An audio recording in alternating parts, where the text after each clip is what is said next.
Уважаеми участници, уважаема публика, добре дошли на шампионата на тежковозните коне в България, който и тази година събира любителите на коневъдството от цялата страна. Събитието се организира от Сдружение ДВАЛ с подкрепата на община Разлог, за което изказваме нашата признателност. Днес ще станем свидетели на благородство и традиция, качества, които обединяват човека и коня в едно цяло. Сега ще поканя при мен кметът на община Разлог, инженер Красимир Герчев. Скъпи приятели, за мен винаги, всяка година е чест да присъствам и да откриеме това състезание, събитие.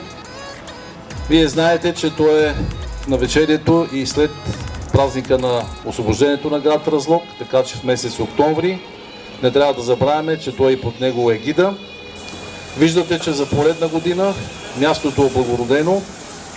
Разбира се, за мен е удоволствие и чест да помагаме на сдружението, защото тези хора имат своята любов, своята амбиция към конете като цяло, към мероприятието и отговорност към провеждане на събитието. Защото това събитие изисква сериозна организация и сериозен ред.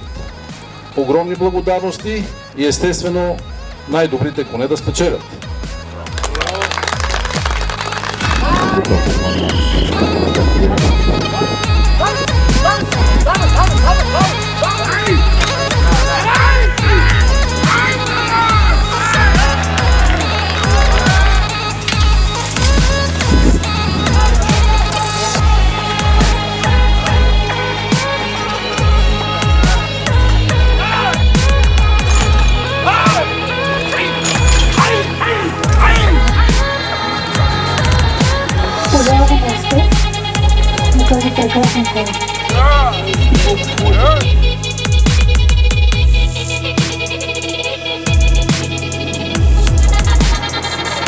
Благодарим отново на целият екип, който стои зад това цяло събитие, за необорния ви труд, хората, които не са седнали за секунда.